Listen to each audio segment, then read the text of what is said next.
With the release of Justice League Dark Apokolips War, the DC animated movie universe has officially come to an end. Now that I've had a chance to watch all 15 movies, I'm going to be giving you guys my ranking of every entry in this franchise. A few notes before we begin. Keep in mind that this is just my personal preference, and I'm sure that your guys' ranking will be very different from mine, so feel free to share that down in the comments below. This video is also going to contain spoilers, so if you're not caught up on the DC animated movie universe and you don't want to be spoiled, you have been warned. With that in mind, let's jump in and see how I rank all 15 entries in the DC animated movie universe. Starting off at number 15, we have Batman Bad Blood. Now, I admit the main reason I was disappointed in this one is because it's a big step down from the first two Batman movies. Like many of the films on this list, it just tried to include too many storylines instead of just focusing on the main storyline that was already established before. I like all of the characters, but there's just not enough time to flesh them out, and it takes away from the main story. I also didn't like what they did with Talia in this movie, as it seemed that she went from being a complicated character who cared about both Bruce and Damian to being completely cold-hearted and showing disdain for them. Now, if we had seen more of what she's been up to since the first movie and fully focused on her change in attitude, then the movie could have worked better, but as I said, there's just not enough time to focus on that. Her death at the end also just kinda seemed random. Like, I'm sure there was an explanation for why that assassin killed her, but if so, it was just one throwaway line that I can't even remember, so it just came out of nowhere for me. The movie does bring certain arcs full circle, and it is a pretty enjoyable flick, but at the end, it's still at the bottom of this ranking for me. Next at number 14, we have Suicide Squad Hell to Pay. Now, this one is actually a pretty good take on the Suicide Squad, and it does have a really interesting premise. At the same time, the Suicide Squad are probably the group of characters that I'm least interested in this continuity, so I just wasn't really emotionally invested in any of them personally. It's fine as a fun action flick that has increasingly high stakes, but it just didn't have some of the things that I was looking for. I'm also not a big fan of what they did with certain characters. Villains that I know from other DC media are killed right away, and others like Vandal Savage are seriously underutilized. I thought this version of Dr. Fate was really weird, and I wasn't too crazy about this version of Harley Quinn either. I did like how they included the Reverse Flash and brought back certain elements from the Flashpoint paradox, and having all these different villains going after the same objective did make for a really interesting premise. So it's not bad, and some of the choices they make do work for what the movie is going for, it's just not really my cup of tea. At number 13, we have Justice League War. Now, from here on the list are all of the movies that I at least like in some way, so this one is really just my least favorite of the bunch. I like all of the characters, and it does offer a lot of fun action, but it also feels a little rushed and lacking in focus. Because this is our first time being introduced to these versions of the characters, and it's also the first time a lot of them are interacting with each other, so there's not a really strong reason to be emotionally invested in them yet. While I do appreciate them taking inspiration from the New 52, it feels like they got a little too caught up in that at times, so I wasn't always crazy at how they represented certain characters. Still, it is a decent start to this universe, it's just one of the weaker entries on the list. Next at number 12 is Justice League Dark. Now, the reason I put this one above Justice League War is that I feel it's a little more cohesive and focused as a movie. However, just like Suicide Squad, the Justice League Dark characters just aren't as interesting to me. Some characters like John Constantine are a real highlight, with Matt Ryan returning to voice the role and doing a great job once again. And it is refreshing to see a different cast of characters and a different setting from the main Justice League. So there's nothing really bad about it, it's just another case of not being my main interest. At number 11, we have Justice League vs. Teen Titans. This entry introduced us to the Teen Titans of this timeline, and for the most part, it succeeded. I really like these versions of the characters, and it was also cool seeing Damian Wayne interact with all the Titans and learn to be part of a team. I found Raven's story to be particularly engaging, and I liked seeing her and Damian bond over their shared experience with trying to overcome an evil legacy. I'd say the biggest drawback for me was the reason that the Titans fight the Justice League. For a minute, it seems like they're going to choose to fight each other because of a disagreement over what should be done with Raven, but then suddenly Trigon takes over them and forces them to fight, which was a big letdown for me. It would have been much more interesting if they had fought each other free of demonic possession, but I also understand that it was part of the story. I still like all of these characters, and seeing the new generation team up with the old was a lot of fun, so this movie does get a pass. Moving into the top 10, we have Teen Titans: The Judas Contract. I almost put this one below Justice League vs Teen Titans, however, I feel it has enough pros to bump it up a spot on the list. I really like the addition of Nightwing to the team, and I like that they finally clarified that he and Corey, aka Starfire, are a couple, which was only kinda hinted at in the previous films. They make a really good team and a really good couple, so they were definitely a highlight of the movie for me. The reason the story is so engaging is because I like all these characters so much and I was really invested in their own individual arcs. So when they're betrayed from within and taken down one by one, this really ups the stakes a lot. Still, this movie does have a few problems. Even though this was her movie, it took me a while to actually really care about Tara, and honestly I've just seen better versions of her story at this point. They also had her be romantically interested in Deathstroke for some reason, which was super weird and took me out of the movie at times. I have no problem with them having a father-daughter relationship like what we saw in Young Justice Outsiders, but I wasn't crazy about how they handled it here. And even though he is really terrifying, I just felt that Brother Blood and the Hive didn't really need to be in the movie, as the Deathstroke revenge plot would have been enough. Still, the movie has a lot of emotional gut punches despite its problems, so it gets to stay at number 10 on the list.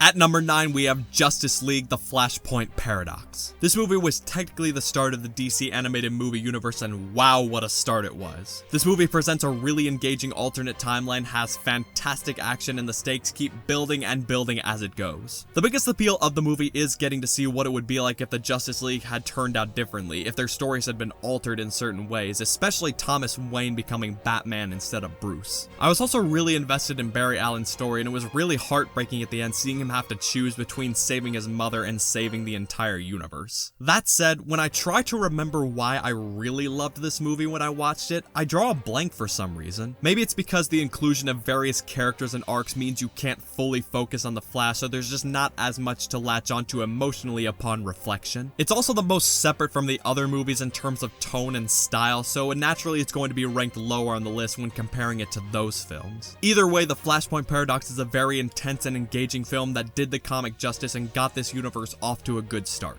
At number 8, we have Son of Batman. Now, Son of Batman really works for me because of the relationship between Bruce and Damian. Because Damian was raised by the League of Assassins, he naturally wants to do things in a way that go against Batman's code, so seeing them try to work through that was really engaging. Stuart Allen voices Damian Wayne perfectly and does a really good job emulating a kid who is well beyond his years. I also really love the tone and style of the movie, with the vibe of Gotham City being captured perfectly. This was also a really cool take on the character of Deathstroke, and he made a perfect antagonist for Damian's story. The biggest drawback is that the movie could have used more time for Damian to actually start to accept Bruce's code so that his conflict is more believable at the end. Still, it is developed more in the next movie, so I can give it a pass here.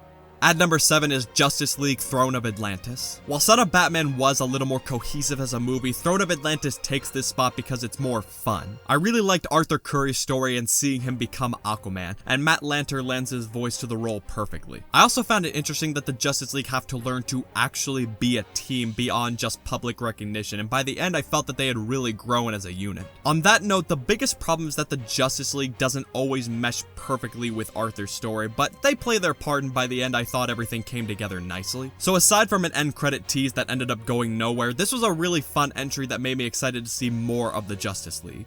And at number 6, we have Batman vs. Robin. This movie takes everything that worked about Son of Batman and builds on it big time. Batman's conflict with Robin over their different styles led to some really dramatic moments, and the way they weaved Bruce's past into the story was also really cool. This felt like a natural progression for Damian's arc, and by the end I was really interested to see where he was gonna go from there. My biggest nitpick is that Batman's romantic interest never really goes anywhere. They reveal that she's the leader of the Court of Owls, she dies, Bruce mentions that she suspected her all along, and then that's it. They never really explain it beyond that. They don't go into if Bruce was torn up about it or how it affected him or what. I just thought that it was kind of weird that they left it unresolved. Despite this, Batman vs. Robin is my favorite of this initial Batman trilogy, and it built off the first movie in a really satisfying way. Moving into the top 5, we have Batman Hush. Now, if we're talking about my favorite Batman movie in this series, then this one is it. Batman Hush succeeds at both being a faithful adaptation of the original comic and weaving the story into this universe. It works in Batman's rogues gallery seamlessly, the action is on point, and I really like the main story between Batman and Catwoman. The two are essentially considering for the first time whether they have the ability to change, which is really the theme of the entire movie. I loved seeing them together, and I really wanted it to work out, so that made it it really sad at the end when they decide to go their separate ways. At the same time, it was really compelling because it shows that Batman is willing to sacrifice his own happiness because he will not break his code. And to top it off, we get a really intense fight between Batman and Superman, so that was definitely a highlight for me. All in all, this is a really solid Batman movie with an emotional story that makes it my favorite Batman movie in this continuity. At number 4, we have Wonder Woman Bloodlines. This movie really did the character justice and has a lot of heart that makes it work so well. Rosario Dawson gets a chance to shine as Wonder Woman now that she has her own movie, and she really brings this iteration of the character to life. What this movie does so well is showing how inherently good Diana is as a person despite everything going wrong for her. She only wants to do the right thing, yet the people she cares about constantly turn their backs on her or even fight her. Despite this, Diana keeps fighting and leaning on the people who believe in her, which really makes me respect her as a character. The plot was a little all over the place, but I was still interested because of what Diana had to lose, and I honestly didn't know how things were going to work out for her in the end. Because of this, the movie is much more satisfying when things do work out. I'd say my only problem is that the movie feels a little rushed at the beginning, and it has an end credit scene that will never have a chance to go anywhere. Other than that, this is a great Wonder Woman movie that did the character justice, and I had a lot of fun with it.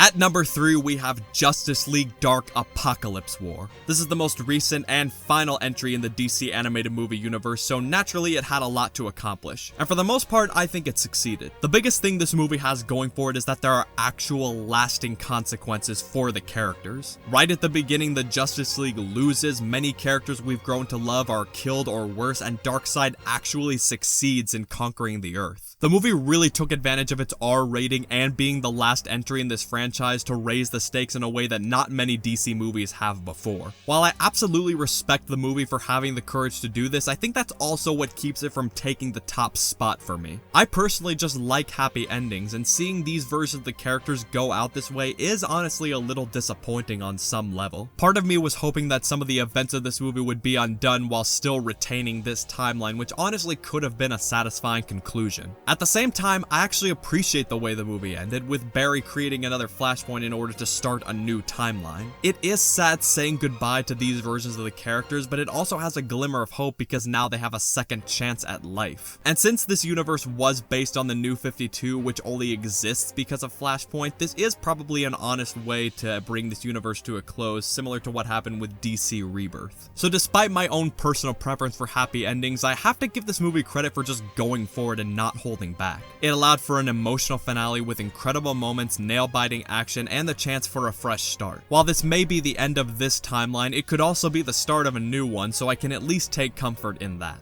Coming in at number 2, we have The Death of Superman. Now, just like Wonder Woman Bloodlines, this is the movie that finally gave this version of Superman a chance to shine. Jerry O'Connell is great as Clark Kent and Superman, and I also loved Rebecca Romijn as Lois Lane. Now, a lot of this movie is slow-paced setup, but it's still important for when we finally get to the main action. The movie really takes its time to make us care about this version of Superman and show what he means to the people around him. While it is different from the original comic, I thought it was interesting that the movie revolves around Clark deciding to tell Lois that he's Superman. He fears that telling her would put her life in danger, which foreshadows what's to come, and it also makes his death more tragic because he's on the verge of having everything he ever wanted before he dies. It was also a nice touch having Lois fall in love with Clark Kent instead of Superman, which I honestly really appreciate. And of course, the big fight with Doomsday was really intense and action-packed, and it ended in a very emotional way. Now, the biggest problem for me is that the animation is kind of limited and choppy at times, which can really take me out of the experience. I also think that the second half of the movie could have benefited from a longer runtime so that certain things could have been fleshed out a bit more. Still, I think I can be forgiving of some of those problems since any lingering threads are resolved in the next entry. And on that note,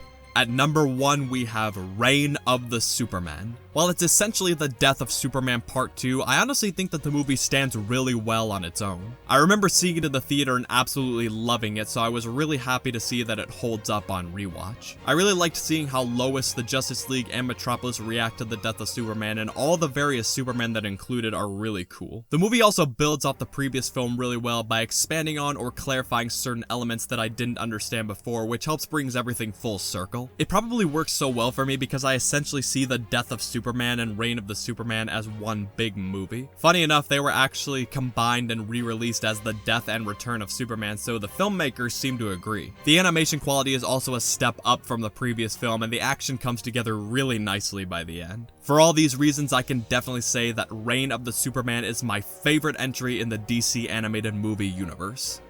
So that's my ranking of all 15 movies in the DC animated movie universe. Be sure to share your ranking down in the comments below and let me know what other DC stuff you'd like to see me talk about. If this is your first time on my channel, be sure to leave a like and consider subscribing. Also be sure to check out my other videos, it really means a lot. Thanks for watching, stay safe, and have a great day.